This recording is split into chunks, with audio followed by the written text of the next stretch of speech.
Good afternoon. If we can all settle down, please, at the back, as we usually say.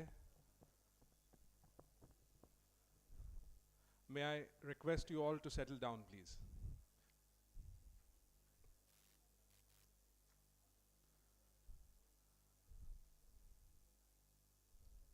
All right. So, thank you all, ladies, gentlemen, for joining us this afternoon at IILM University, Gurugram, right? For an interesting topic which is titled, How to Secure Funding in 2025.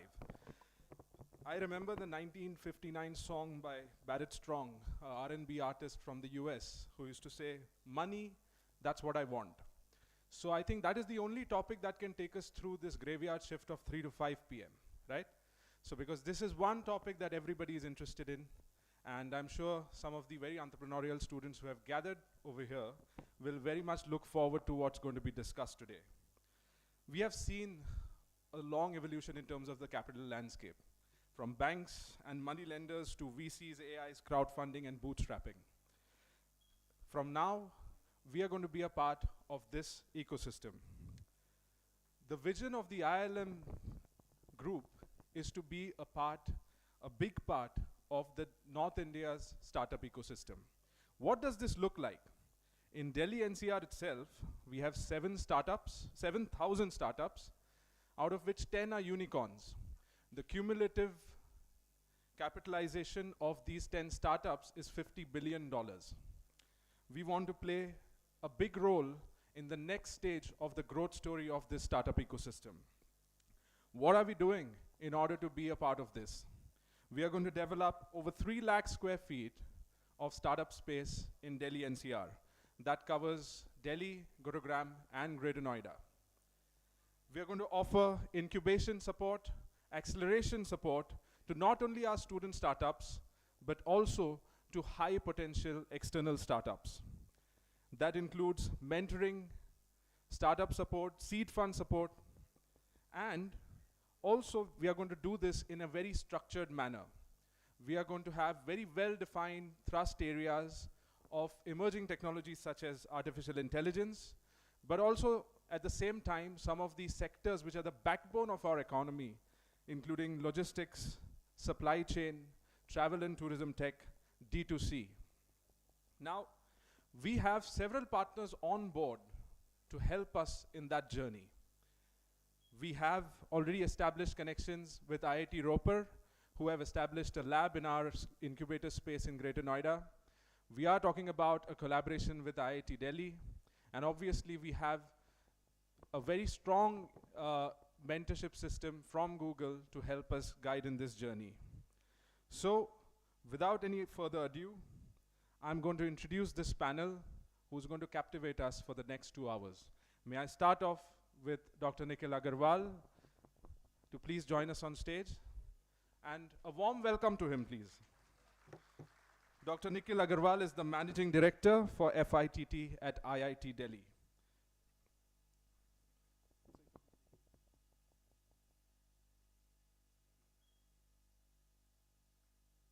Next, we have Mr. Apurva Chamaria, the Global Head of Venture Capital and Startups at Google. A warm welcome for Mr. Apurva, please. Next, we have Dr. Vibhuti Agarwal, who is the founding partner of Real Time Angel Fund. Welcome, ma'am. Dr. Sunil Shekhawat, the CEO of Sanchi Connect. Ms. Darshana Bhalla, founder and CEO of The Artist Talent Ventures. Ms. Priyanka Gera, founder and CEO of Aerie. And last but not the least, Ms. Namrata Nair Kamdar, founder of Plein Air. Over to you, Dr. Nikhil.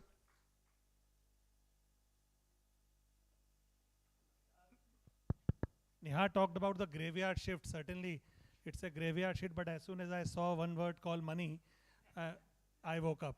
So being an Agarwal, of course, I need to be awake up, whenever it comes to money. So thanks again for my panelists to come here. I think we know many of you quite well.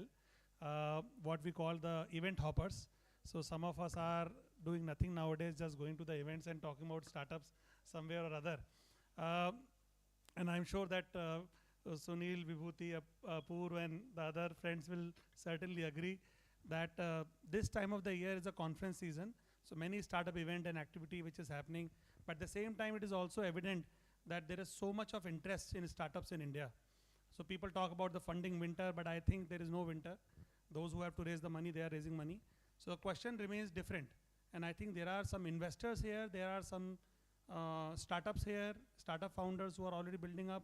So this panel is quite balanced that way. I've gone through the profile of most of you, and I found it very fascinating. So certainly the question here, the big question here is how to raise money. So for as an investor, how to raise money for their own investment fund, or how to give money to the startup, there is a tip or two. For the startups, certainly how to raise money from the investor, and within the startup, how to deploy that money. So there are a couple of other questions that will come in. And of course, there are some broader aspects we will try to raise here is about the overall, what kind of mentoring and advice can be given to the startups.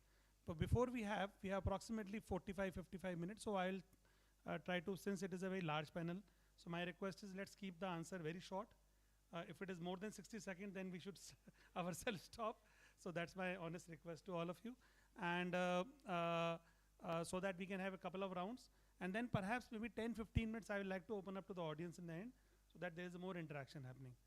So I hope it is okay. So before I start, I would request my panelists to give maybe 30 seconds each. The clock starts now. 30-second introduction. Hi everybody, can you hear me?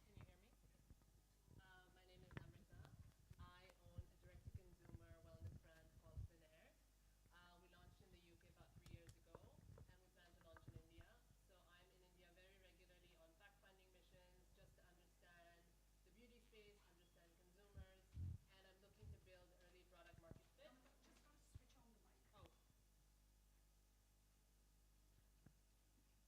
Yeah, and I'm looking to build early product market fit, as well as searching for impact-based investors.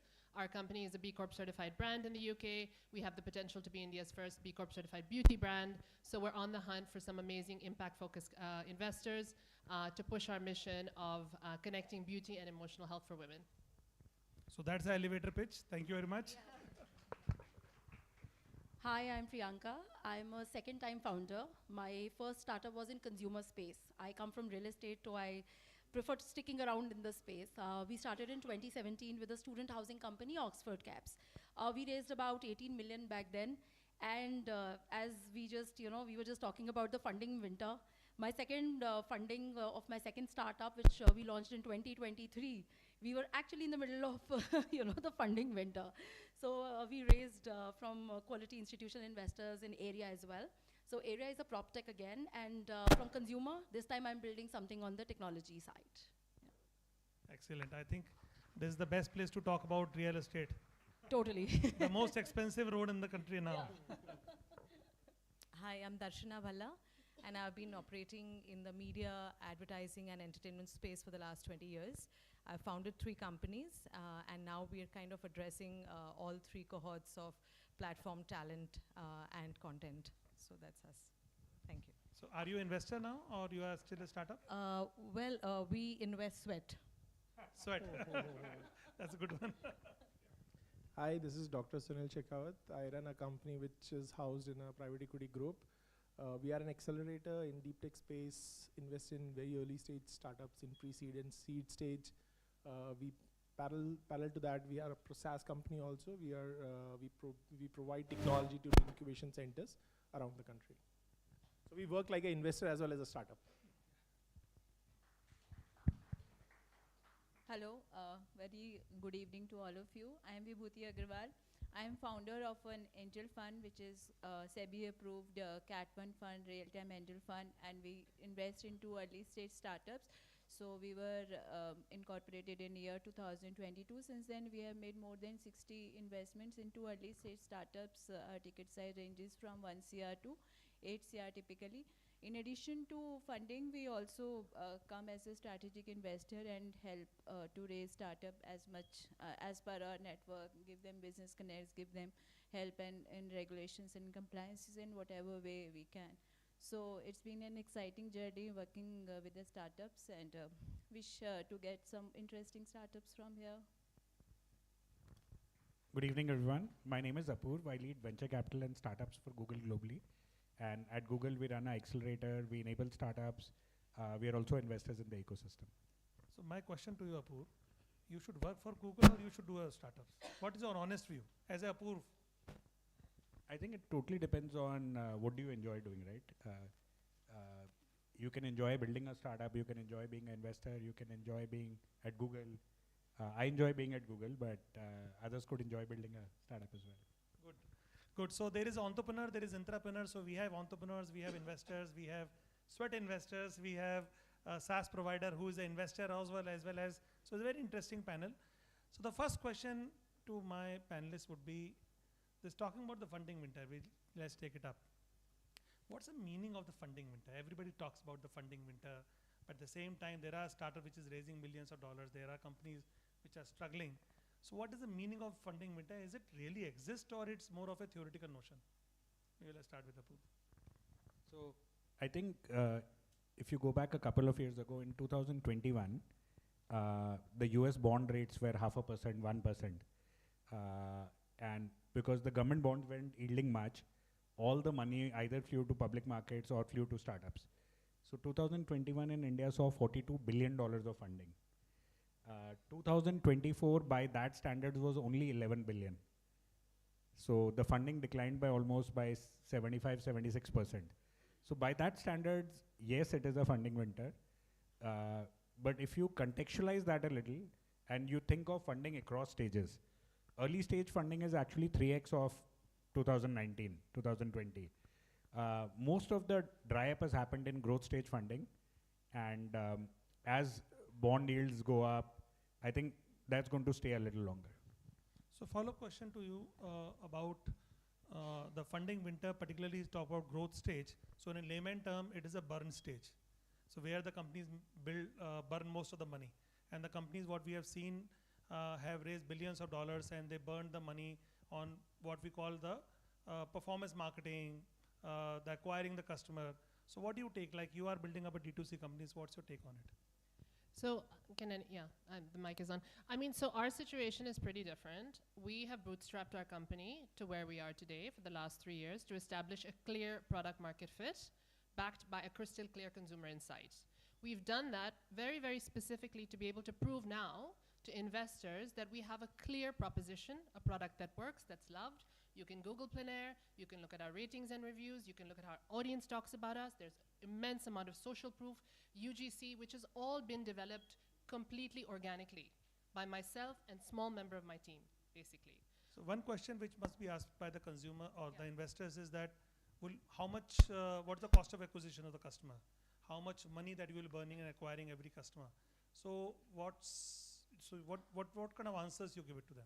See, we have an average order value of about 40 to 50 pounds, and the cost of acquisition is extraordinarily high. I mean, I think if you talk about a funding winter here, there's a funding freeze in Europe. There's just no funding available at all. And sometimes your cost of acquisition is obnoxiously high, much more so than here, given the population, given the growth. For us, we have been organic to date. Now is the time that we need to take our product market fit and begin to burn and hire the right people and take what we've already established and build that. But yes, every business will have to go through a stage where they build product market fit, they acquire customers at scale, and then they get to a place where they are profitable and have, a great amount of saliency and familiarity with your customers. One of the biggest things I've learned, I worked at Unilever before, and now I'm in a startup space. I was in charge of billion-dollar budgets. I have tiny budgets now. You can't ignore awareness. At the end of the day, the fundamental question in consumer is, how are you going to build awareness? How are you going to acquire customers? Is it through celebrity? Is it through your own Instagram following? How are you going to do it cheaply, quickly, and repeatedly? That's very, very important. And you need funding to do that. You need funding to hire great people. You need funding to have fantastic advertising, great execution, last mile. But you can't over-egg it. You can't be in a situation where you haven't really established a clear consumer proposition, and you haven't got the right talent, and you're just burning capital. And I think that happens too in the startup ecosystem.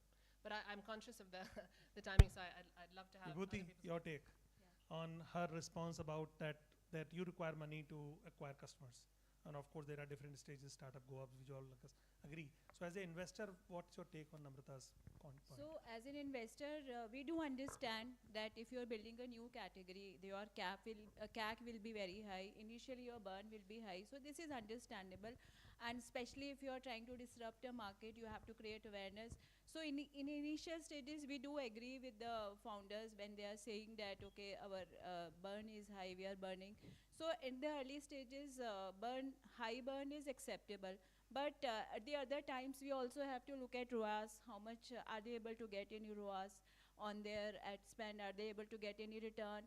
Or are there other factors in place? So if the revenues are increasing consistently, and if the burn is not increasing in proportion of revenues, if the revenues are increasing in a higher proportion than the revenues, and if there is a repeat. So repeat customer is a very important point which we look at. So means repeat customer means that, your CAC will go down. So if out of 100 customers, 10 or 20 or 30 are coming back. So that means for those customers, the ad spend is not there. So you are not spending money to attract those customers back to your company. They are coming on their own. So and why they are coming due to the product quality. So once we are convinced that there is a repeat customer, there is a healthy repeat customer rate, there is a healthy ROAS, and there is which is minimum CAC, and burn is there, but other things are in order, we go ahead with the investments, and we would like to work with such founders. Yeah. So Priyanka, Darshana, I'll just come back to you. Maybe follow-up question with Sunil.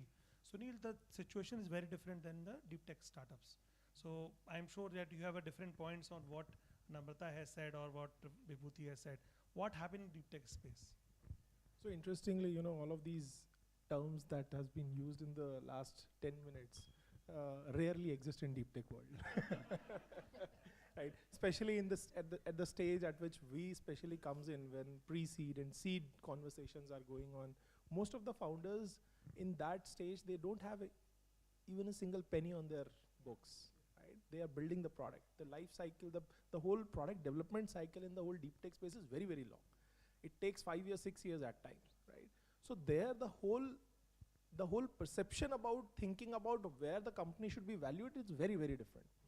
And my personal take is, at least in the deep tech world, there is no funding winter. I personally feel that there is a good amount of money out there, but on the contrarian side, chasing a very little number of founders, right? So there's no dearth of money in deep tech space. And I'm seeing a lot of investors these days, the way technological evolution is happening. We have seen the way DeepSeek has really disrupted the whole computing game in last 48 hours. The whole world is changing so fast that even people who have not been making deep tech investments are now probed to look at it. We are seeing more and more investors to get their hands on the investing in deep tech. So which is a plus side, at least for deep tech industry. So that's the good news for deep tech. If you are building a deep tech company, then certainly there is no funding winter. So Priyanka, your business, there is no funding winter. 190 crores apartment just sold across the street. And when I told my European friend $20 million for an apartment, he said, what? Why you want to live in an apartment if you have $20 million? So what is the meaning of prop tech? Of course, the question is not about the real estate, but in property technology, we have not seen many potent startups coming in other than some like aggregators which are listing up. So what's happening, what's new happening in the prop tech, and how the funding situation is there in prop tech? So prop tech is definitely a space where we see consumer prop tech. We see almost, technology and SaaS also coming up. So there's construction. There's a lot going on in construction. We have recently seen like fundamental kind of funds, specializing in just doing contech, which is construction tech, right? If we see internationally, you have funds like Fifth Wall, you have, Camber Creek, these kind of funds which are specialized in prop tech. And PropTech doesn't only mean brokerage and aggregation. There are small things, right? I mean, if there are maintenance works going on, you just need to check, there are architectural drawings to be converted on technology immediately. There are layerings which are done on CAD and dated systems where, there's a level of technology enhancement that architects and, these kind of tools that architects and property managers can use. Then, of course, there are brokerage streamlining systems, like I think very recently, Apurva and a couple of these guys invested in a company called House Easy, right? So, you streamline the brokerage systems also. So it's after the sale point also things are happening, right? So PropTech is transforming, and I think no brokerhood is one of the classic examples if you see. That's a PropTech. Half of the people thought that MyGate and no brokerhood is nothing but a security system, but it's not. It's actually taking control of the entire asset. And once you take control of entire asset, the whole real estate market is under your control. So, there are tools, there are systems and ways by which things are transforming in the real estate space. We will very soon hear about Square Yards, going IPO. So, there are some brilliant companies emerging.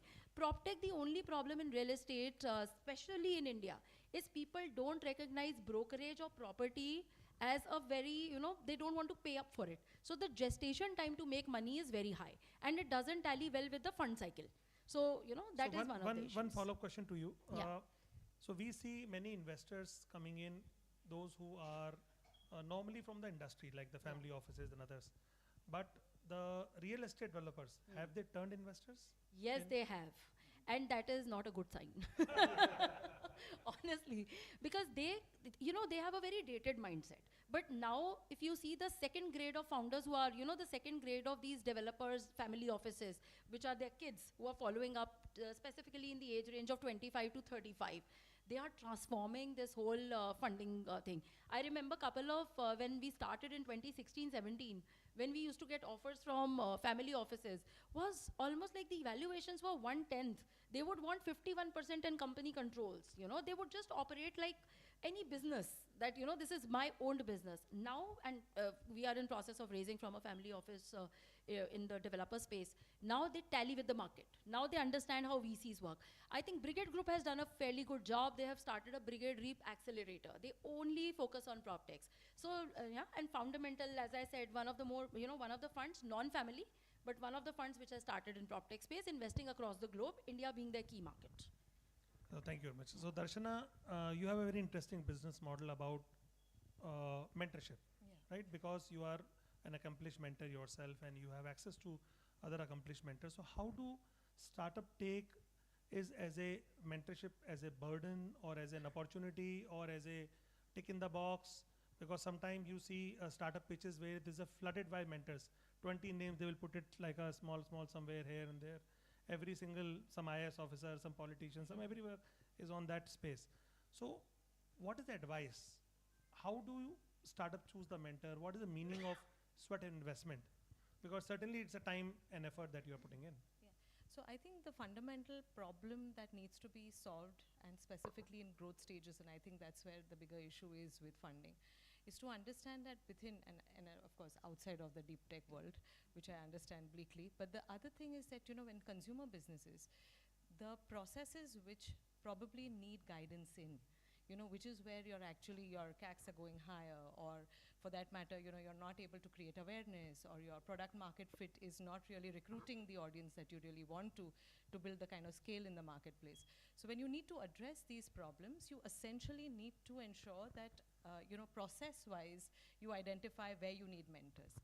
So as against an IAS officer, if you don't need administrative assistance, or if you don't need a large raise, then I think, those kind of mentors are pointless to have. So if you need awareness, then you get mentors from the sector.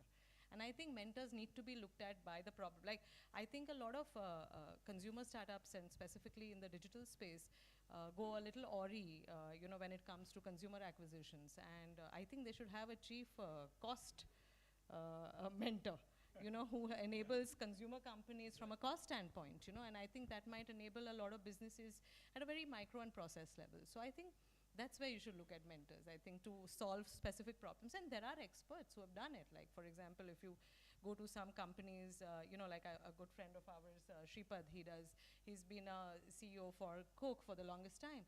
Now, if you go to him, he will tell you how just change of a bottling plant contract can save you millions of rupees. So I think you need to go to the right kind of mentors at the right time. Thank you. Apurva, coming back to you, there is the, Sunil certainly touched base upon the DeepSeek. I am sure there are millions of articles already floating around DeepSeek. I also attempted something in the morning. But my thought was more of a frugality of the innovation. So now I'm sure we will not educate them over the DeepSeek and how the frugal innovation process they have created. But what is there for India? Because now it is fairly established that the changes in the narratives can happen, and Chinese or Indians or Koreans can do it. So what is the way forward, particularly for the deep tech or D2C companies going forward, taking a clue from what the DeepSeek has done? So I think frugal innovation is very, very core to Indian DNA. So I remember when Mahindra was developing Scorpio as a platform, the whole platform was developed at a cost of 600 crores. While anywhere in the world, if you're developing a new platform for vehicles, it would be similar platform would be about 10,000 crores. That was the difference. There's a very famous picture of India's first rocket being taken to Sri Perumbudur for launch, and the rocket is being taken in a cycle. There are two people pushing it.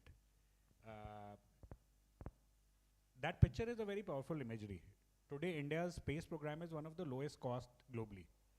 Even if you look at India's deep tech startups, whether it is Pixel, which is sending satellites to space, whether it is Agnikul, which is sending rockets to space, whether it is, Take Me to Space, which is doing, space data centers. In tech-based startups, we pretty much have amazing DNA of frugal innovation. And a part of it is due to our behavior and nature. The other part is because we don't have very large investors in tech and deep tech. We don't have investors who will put in $1 billion on day -1, day 0. Typically, even in deep tech, the first round of funding is 1 million to 4 million. You don't have investors in India which on day -1 will give a $100 million check, which leads to the frugal DNA. So I think we're very well placed, whether it is AI or other parts of deep tech. Consumer is a different business, right? I think consumer businesses become very big when you create trust. You identify a unique need, you create a brand which is nothing but another name for trust, which drives repeat behavior.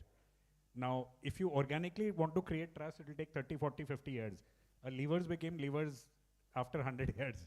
Lakhs became lakhs after 40, 50 years. No, I mean, I can just comment after having come back to the country. It's been 15, 18 years I worked outside. I would like to make a comment about the Indian work ethic, Indian youth.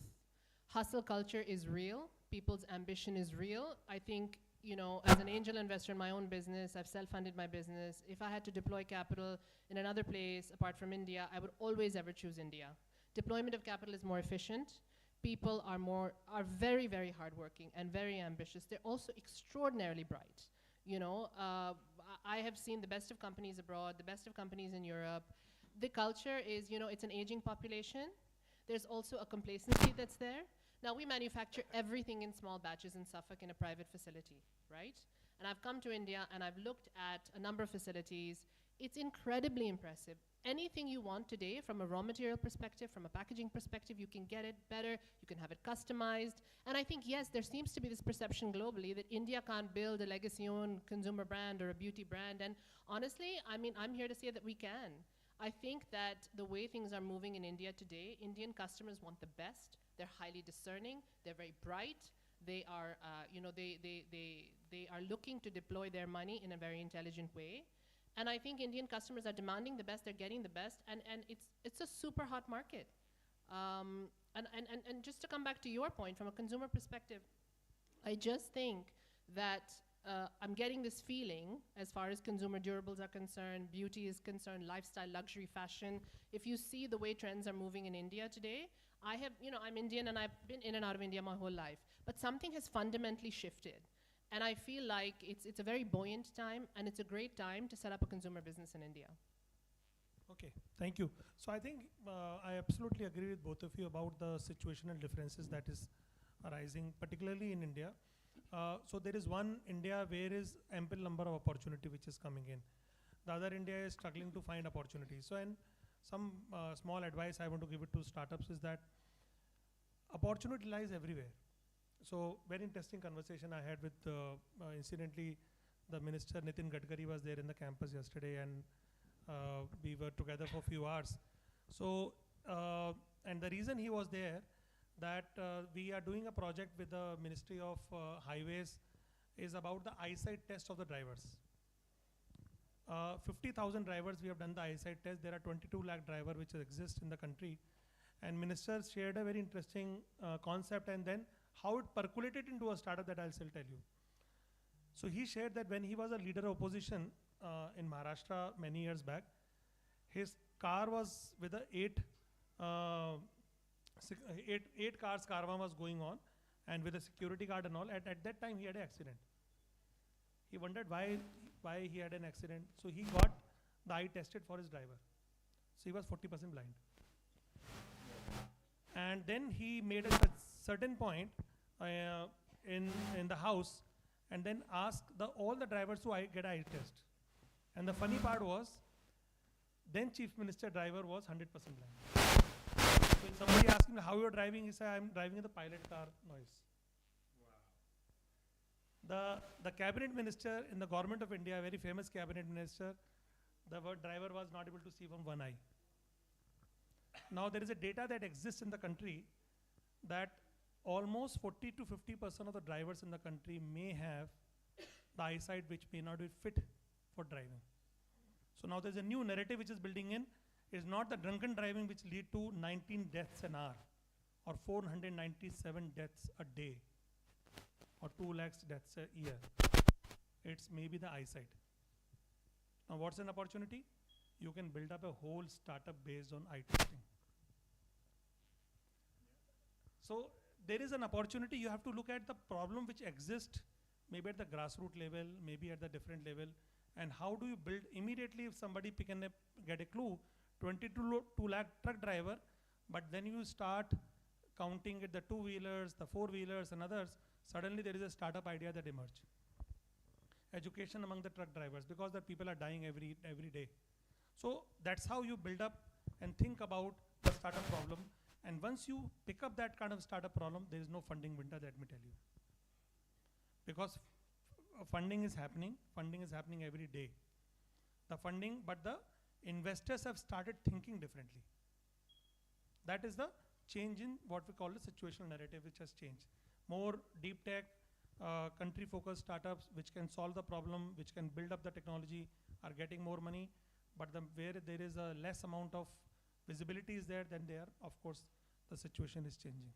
So coming back to the panel about, there is always a ask about that there are themes that you wish to invest. You know, for example, there was a time there was D2C theme was there. There was a time when there was EdTech theme was there. Today everybody is talking about deep tech, but it's impossible for everyone to do a deep tech. So how do you look at, and just think as you are not a startup, but think as you are an investor or maybe a mentor to startups. Give me, how do you look at the problems? Like one example I give, maybe your take is different from Apurva. So I think the way I think about people who are building businesses is not people who are looking at problems, but people who are looking at opportunities. If you take a problem lens, at times the problems are very daunting. Like 22 lakh people who could be suffering from eyesight drivers, only 50 lakh getting tested. The problem could be very daunting. The moment you applied a money lens and you feel this can be $1 billion business, the lens changes from a problem to opportunity. So that's the first thing. The second thing is, a lot of investors worry about TAM, SAM, SOM. I think by and large in India, we are blessed that everything is big. Even a small market is bigger than a small country in Europe. So we are very blessed that way. So I would say, if fundamentally, as an investor, you're backing a good founder, they create larger TAMs. They build adjacencies. They build vertical integration. So the opportunity will only magnify. Yeah, so about the startups, So anything, the startup should address a real, as he mentioned, that real problem and come up with a real solution. And so we should look at the successful startups and learn from their examples. So they're very simple, like Zomato, what is it doing? It is just matching the restaurant owners from the people who want to have food at home. So it's a very simple problem, and they're just matching demand and supply. So it is very important that they have to match both of the things, where the demand is coming from, where is the supply coming from, going to, and where is the need. So it's very important to understand the need of the market, and it's also very important to understand the customer psychology and whether the customers will be ready to pay for the idea. So it's important to do a little testing in the market and to see whether the customers, because it's very difficult for anybody to part with his money, hard-earned money. So if the customers are ready to pay for it, and if they're coming back to you, that means that idea is good. And of course, that startup, for that kind of startup, there is no funding winter. And anything which can match demand and supply is a good startup. Fundamental, your take will be, I'm sure, different because you are investing in fundamental science, which may not have that kind of TAM that or a SOM which Apurva talked But I have about. an interesting case study because when Apurva was talking about, one story which was coming again and again to my head was my own story, my first startup, and that was a very interesting, very relevant to what you said, Apurva. My first startup was in dental space. By the way, I'm a dental surgeon by education and operating in deep tech. People imagine me as a PhD, but I'm not. So it's just out of the passion that I moved to this side of the story. So the first startup that we did in 2013 was in dental space. And as a dental surgeon, I worked with West Bengal government for a couple of years, and I realized there's a massive opportunity because more than 90% of the people, forget about the rurals, even in the towns, the tier ones, more than 90% of the people, they struggle with dental problems, whether you know it or you don't know it. But most of them do suffer. We started with this whole hypothesis that okay, 90% है, market size बड़ा है, और हम तो 125 करोड़ की देश की जनता है, and we will be able to do that. The moment we went out in the market, we realized, okay, the problem might be with 90%, but how many of them are really able to afford dental treatment?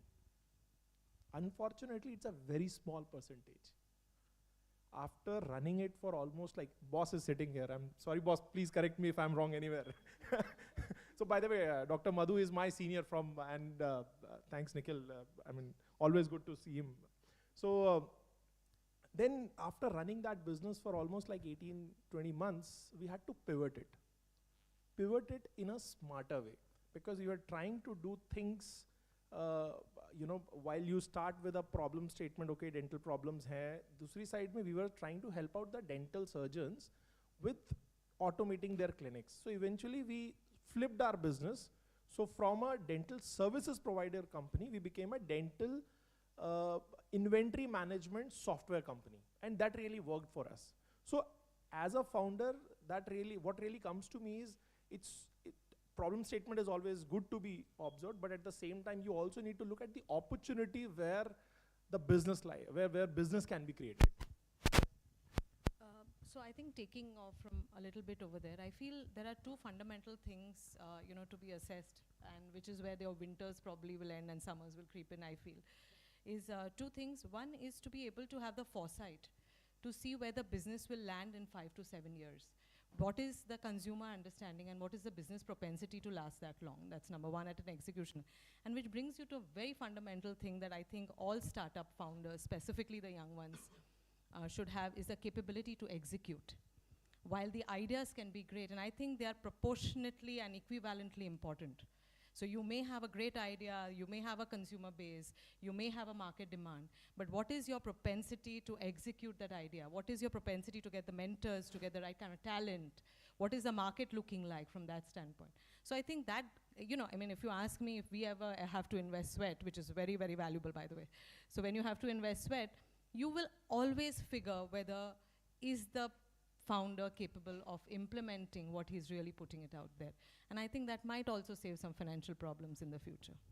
No, this I agree with you. See, again, just picking up your point, I'm sure people like Apur or Sunil and all of you must be getting many request about to mentor the startups.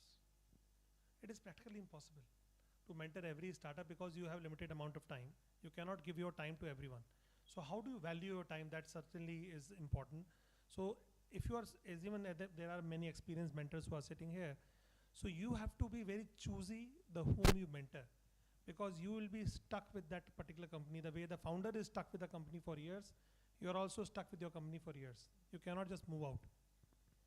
You have to invest 3-4 years of your valuable time and effort into advising this company, and it looks like that, okay, you may get some advisory equity, but that advisory equity is completely zero if there is no value which is built up by the company. So you have to be very careful. Many people come that they said we want to become a mentor at IIT. I said, okay, I'll give you 100 companies. What you will do with that companies? You know, you will having 1-2% equity in everywhere, but nothing will work out. So yeah. I think startup is a very, very glamorized word. Startup and entrepreneurship is like, I think after politicians, people have started looking up to entrepreneurs, you know, and I think people are not really doing justice to this word, honestly, like especially media, you know. I think fairly when you start up, right, when you take that punt in life, you cannot take your life that casually. So as you know, as we've just been hearing, the founder market fit is very, very critical. You can't keep on investing your time or mentor somebody who's just not there only, right? So the founder market fit becomes very critical. You have to do some level of research around what you're doing. Honestly, India is such a big market. TAM इतना बड़ा है कि पहले 15 लोगों को तो कुछ भी बिक जाएगा. You know, the problem lies in selling it to the 100% or the 101st person. So adding up everything, having a larger TAM is great, but optimizing your, you know, optimizing and seeing what is your real market out of it, that is very, very difficult at scale. आप scale पे जाते हो, आप realize करते हो 100 लोग थे, 101 मिल ही नहीं रहा. So, you know, people are married to their idea at a very initial stage. R&D is totally missing. Everybody is looking for funding कि एक दिन funding मिलेगी तो marketing भी कर लेंगे, सब कुछ कर लेंगे. कुछ नहीं होता, पूरा पैसा निकल जाएगा in next 6 to 8 months, you know. So optimization भी तभी आएगी when people understand that where I have to put my money. Every startup goes through some kind of a problem in second or third year. It's only the right founder. If the founder market fit is great, he will know how to maneuver. If the founder market fit is not good, then he will not know how to maneuver, and तीसरे साल में same problem. So you know, a lot goes to see if the founder market fit and the product market fit has to be very, very optimally established in the first 2 years. You know, if you go to the Cyber Hub, Yeah. every evening there will be some celebration going on. If you ask them what is going on, funding raise कर लिया हमने. Exactly. He said, why need to celebrate? You know, you need to be, in fact, if you ask me, funding raise कर ली, so it's like taking a loan. Yeah. You should be having a sleepless night that you have more responsibility. Raising funding is not a success. Correct. One thing which absolutely you have to, if you are a good founder particularly, and if you believe that you are achieved success, a lot of startup comes to us and says, sir, we are successful because we have raised $10 million. I said, probably you are not so successful because you needed $10 million. It's the other way around. So you should not be celebrating if you are raising money. In fact, you should become more concerned about that there is some other people is putting up your trust, hard-earned money into you, and providing you an opportunity to do something. Because they are only taking a smaller equity. What you are in fact doing, they may lose money, but you will lose your time. Yeah. Your productive life for 10-15 years. Yes. If you are not able to produce something valuable, you will lose it. Yeah. So I agree with you what the Priyanka has said. Startup is not a glamorized word. Startup is actually working 7 days a week. When I asked something about Apurva, that whether he likes working at Google or being a startup person, but let me tell you, working at Google is much better life if he's not an investor. I know that he now works 7 days a week. Working at Google stops Friday. But as an investor or as a mentor, his actual work starts on Saturday morning. So he probably working more on the weekend than the weekdays. I mean, millions don't come with contemporary lifestyle. That can't happen. You have to put something at stake to earn the other thing. You know? So how your life has changed being a startup founder I mean, from UK and India? yeah. I mean, look, we have this, my husband and I have this debate all the time about, you know, investor versus bootstrap. You know, I think at the early stages of your company, first of all, when you take on investor money, like you said, the temperature of the company changes, it becomes more serious. You know, there is a fundamental shift. I think, you know, being a consumer marketeer, identifying a clear insight and doing that without any baggage, I would say, from an investor is incredibly, you know, if you're privileged enough to be in that position, it's incredible. There is a time and place for funding, definitely. But I think in the early stages of any company, to establish product market fit, your God is not your investor, your God is your customer. It's the customer journey, it's identifying the insight. You know, I think with the crowd here, I'm taken back to my business school experience, and I was given this case study or this book. It's called Blue Ocean Strategy. So many of the sectors that I work in, whether you look at toothpaste or deodorant or sugar or so, whatever it might be, these are highly commoditized industries in many parts of the world. In India, we still have white space. In Asia, in Africa, in the Middle East. But in many places, these are extremely saturated markets. So you have to bring a discontinuity. They are all classic red oceans, where every customer is fighting for a small bit of that red ocean, and they're all killing each other, and the ocean is full of blood. As a result of that, what do we need to do? We need to bring a clear differentiation. Whether it's, you know, back in the day, in the 70s, every pram that was sold in the UK was sold by Mothercare for 45 pounds. Now, there was a guy in Sweden, or Finland, I can't remember really at this moment, who decided he's going to take what a pram is and change it fundamentally. He's going to charge 500 euros for a pram. It's going to be called the Bugaboo. It's going to have the best wheels. And it's not a pram, by the way. The pram, as the pram was defined, was to get a baby from point A to B. Bad wheels, not enough safety, not enough suspension. He's going to make a vehicle that's safe, has better wheels, has a cup for your Starbucks, has storage. So he fundamentally looked at that category, which is a category which is complacent, incumbent, and he changed it. The same is happening in toothpaste, in shampoo, in hair care, in body care, in beauty. And I think that's what's driving a lot of the growth, right? So you have a problem statement, but how are you as an entrepreneur going to create a blue ocean? That's a different point of view on an incumbent category, right? So yeah. Big round of applause for all the panelists. Thank you very much. Before we open up to the Q&A, I think we will have maybe 10-15 minutes for Q&A. So maybe there is a few mics here that will go the round, and you can stand in your place, you can state your name, and then you can state your question.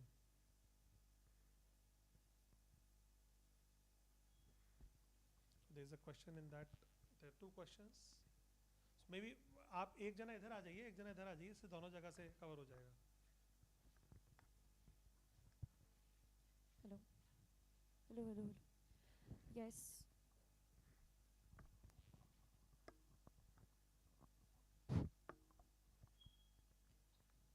Hello.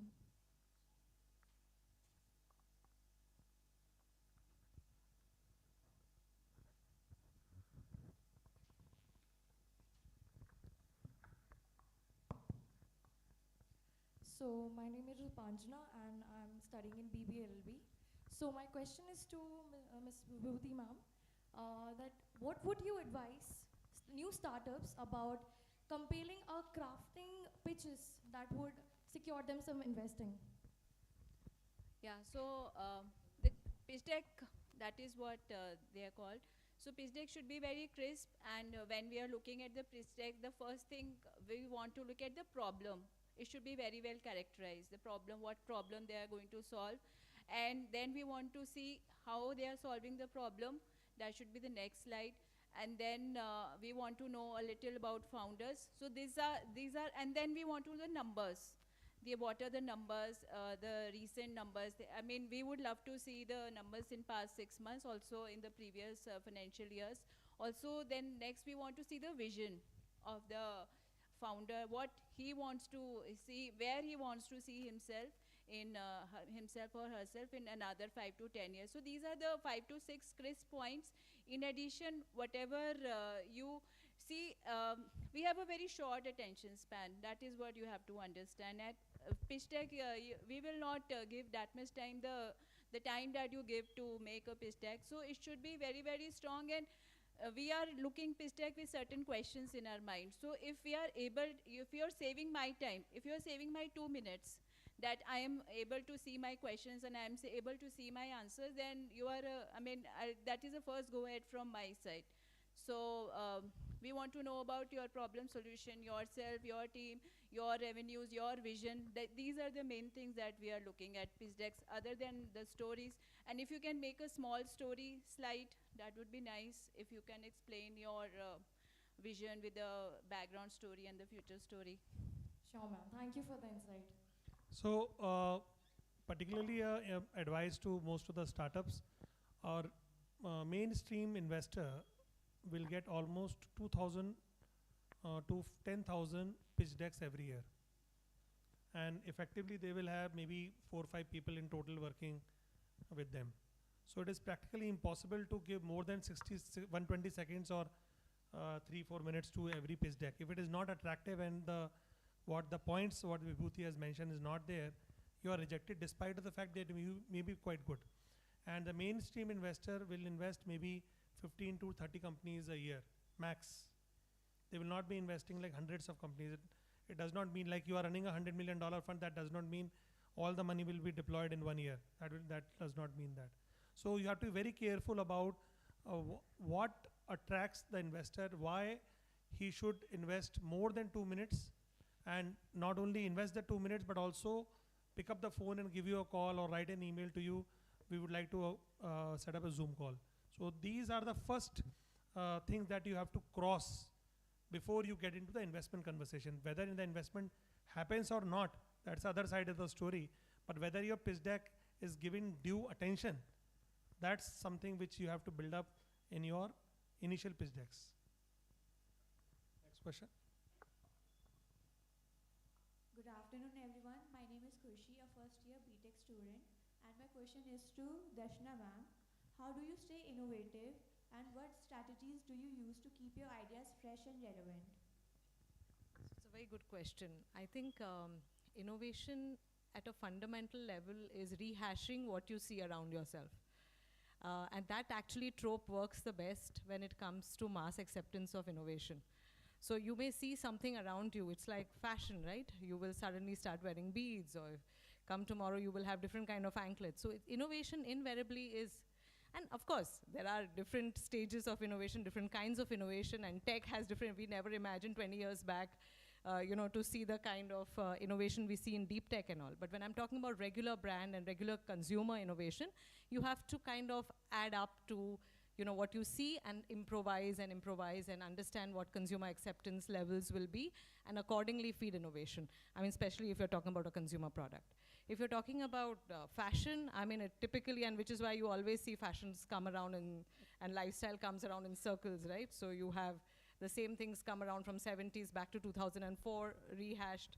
So that's, it depends on your product category. But largely, yes, you look around you and you kind of expand on that with some new thoughts. Okay, ma'am. Thank you so much. Is there anything else on communication that you want to know? Yes, ma'am. So on communication, I think most importantly, I think it has to be very sharp and relevant. So when it comes to communication marketing, and which is why nowadays people use a lot of celebrities, because communication per se is kind of watered down. You don't have very sharp writers. So you actually need to ensure that your messaging and the way you say it is very sharp and very focused. So that's very, very important in communication. Okay, ma'am. Yeah, can I add something? Yeah. So, Khushi, yeah. So Khushi, there is one thing that you need to understand, that nothing in this world is 100% original. So everything is a copy of another. So we have to be a smart person to copy, but with your own intelligence and your own creativity. That is how you can create something new. So never expect that you will, out of the blue, you will create something 100% original. So you have to look around you, get an idea, get an inspiration, and build on it. So never think of 100% original work. It doesn't happen. I mean, since humanity, the beginning of humanity, no, nothing is 100% original. So you have to build. You have to be a smart person, and you have to copy in a very smart manner, and add your own thoughts and ideas. Okay, ma'am. Okay. So I think girls are more smarter than boys here. All the questions coming from girls. And Very good evening, panel. My name is Omang and I'm from MBA batch 26. My question is to the whole panel that at what stage is my startup ready? Like when should I analyze that now I should go for funding or I should invest my money? Okay, any specific, maybe Sunil can answer this. Your money to has to come from day one. Simple. From day one, whose money are you going to spend? I mean, it has to start with your own money, your own time, your own efforts. Like as sir said that funding is a very big task to take a loan. So when I am mentally prepared and my idea is ready. When do you think a person should take loan? Ready that somebody else will also give you a loan. It's a combination of both. Correct. It's a combination of both, right? So when you think that your business has reached a stage where you have a visibility, you know that how the money will come and with what level of sustainability and all that. When you have that clear path visible, you are ready for it. We don't want to be biased. We should ask the guy to raise. All right, just ask it just like this. Hi, this is Dr. Shekha. Dr. Nikhil said that startups should be breathing their work only 24/7. So I have a question. Is it must for a funder to see that the startup founder is working 24/7? Should he not have time for his passions, personal, profession, and also to sharpen the saw? Why we keep saying they should be working 24/7? Okay, let us hear this question as well and then give the answer. Yes. Hello sir, I'm Naresh Kumar. I'm founder of Luminaris Private Limited. Actually, my question is, when should a deep tech startup raise money? Like, a deep tech startup need money to get its MVP, but it can't be done without a money. But nobody can give you money to a deep tech startup on ideal stage. So when should a deep tech startup should go for raising funds? Okay, I think this is one first question is about the work-life balance. So perhaps you can take the work-life balance question. Yeah, I think, I think founder burnout is real.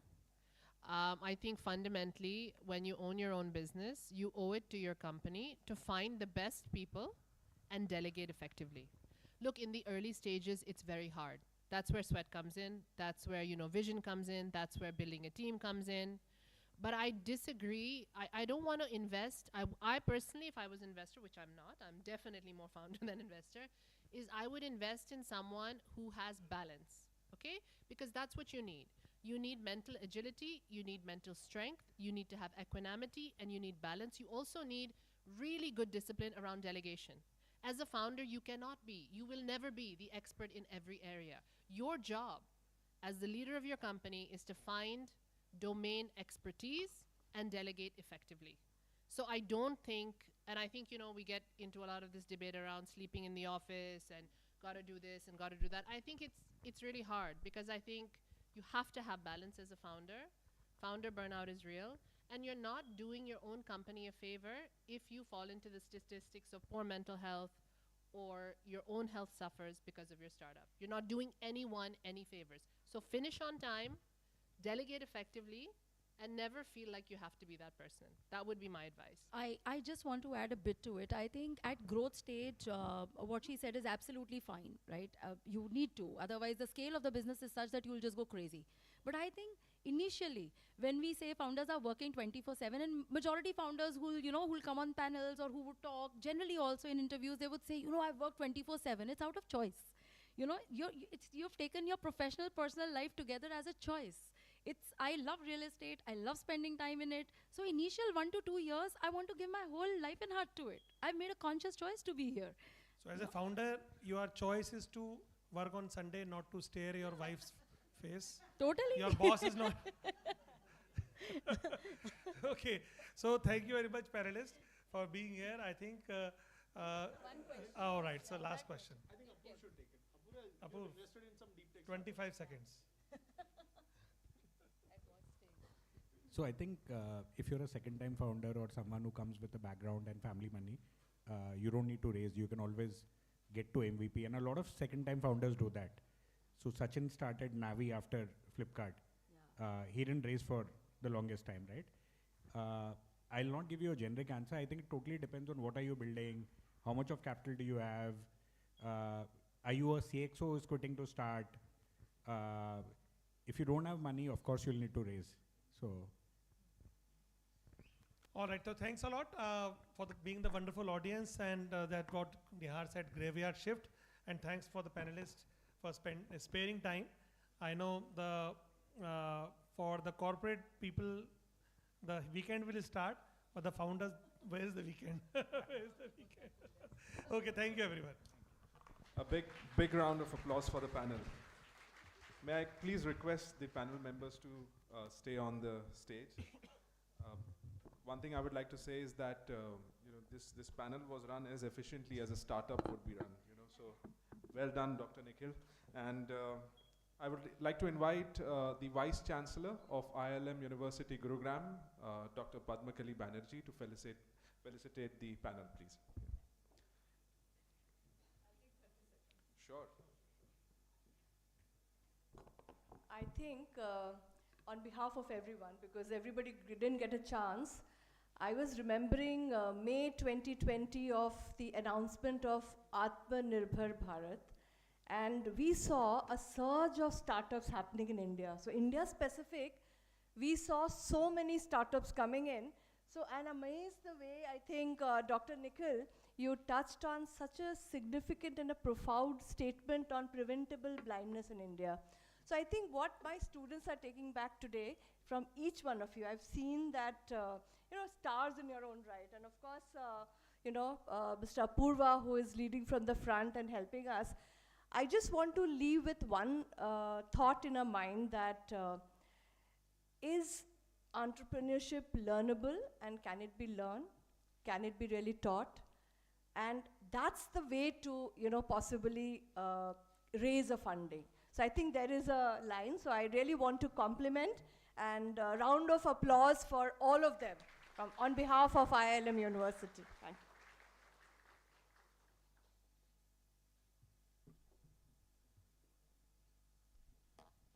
you. To Dr. Nikhil Agarwal for wonderfully moderating the panel.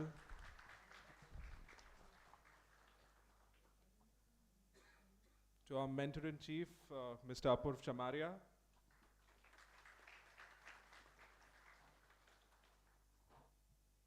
Dr. Vibhuti Agarwal.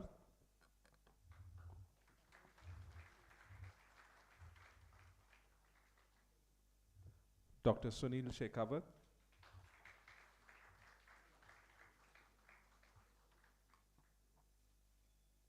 Ms. Darshana Bhalla.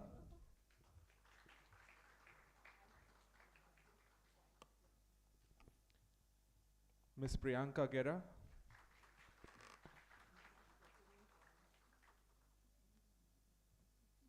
And Ms. Namrata Nair Kamdar.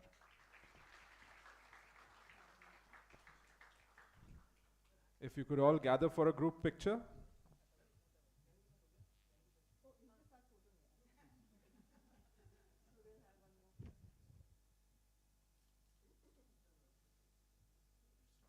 If you can gather for a group picture. No.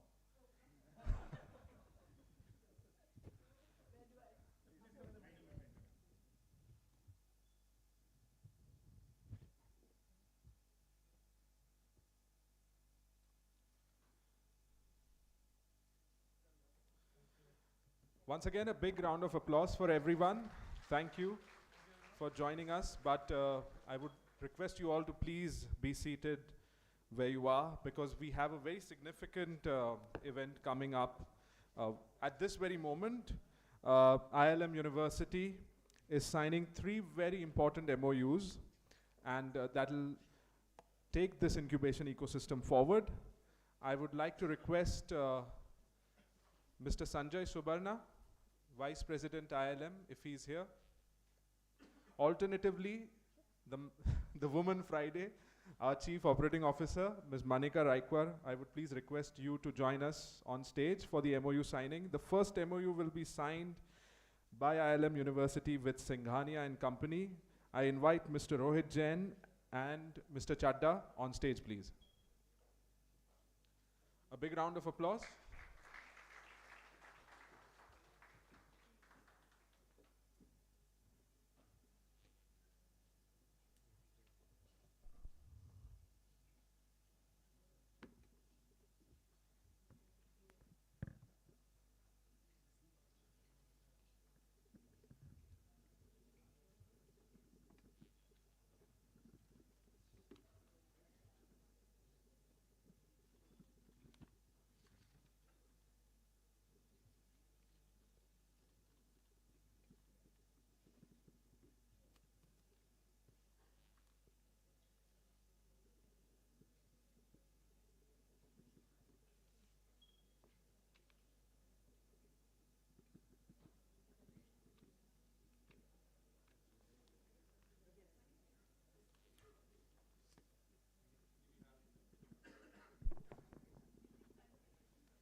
Thank you so much. Mr. Rohit Jain, Mr. Chadda. I would request Mr. Sanjay to stay back.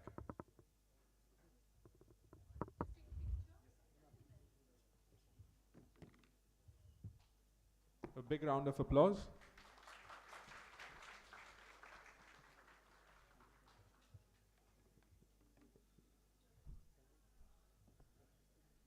Next, I would like to invite for the second MOU that is to be signed, I would like to invite Dr. Sunil Shekhawat, the CEO of Sanchi Connect, on the stage, please.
A big round of applause, please, for the MOU between IILM University and Sanchi Connect.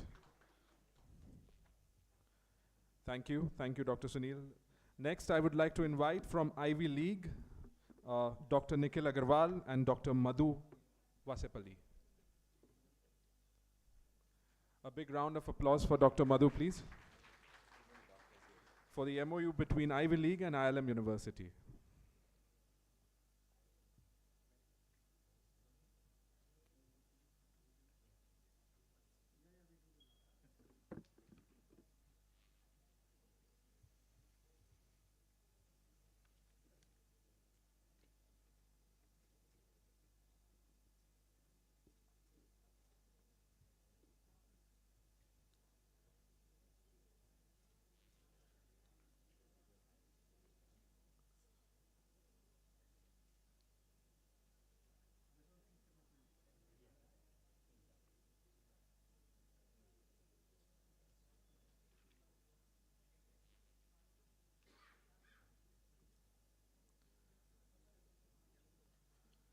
A round of applause, please. Thank you, Dr. Madhu. Thank you, Mr. Subarna. With that, the IILM incubator is thrown open to everyone. I would request you all to please go and make use of the wonderful facilities, access the mentorship program that is available for incubation as well as acceleration, and that includes the faculty members as well. With the signing of these 3 significant MOUs with major stakeholders in the startup ecosystem, I can proudly say that IILM has started or commenced its journey towards playing a major part in the startup ecosystem of Delhi NCR. Thank you very much for joining us today. Thank you.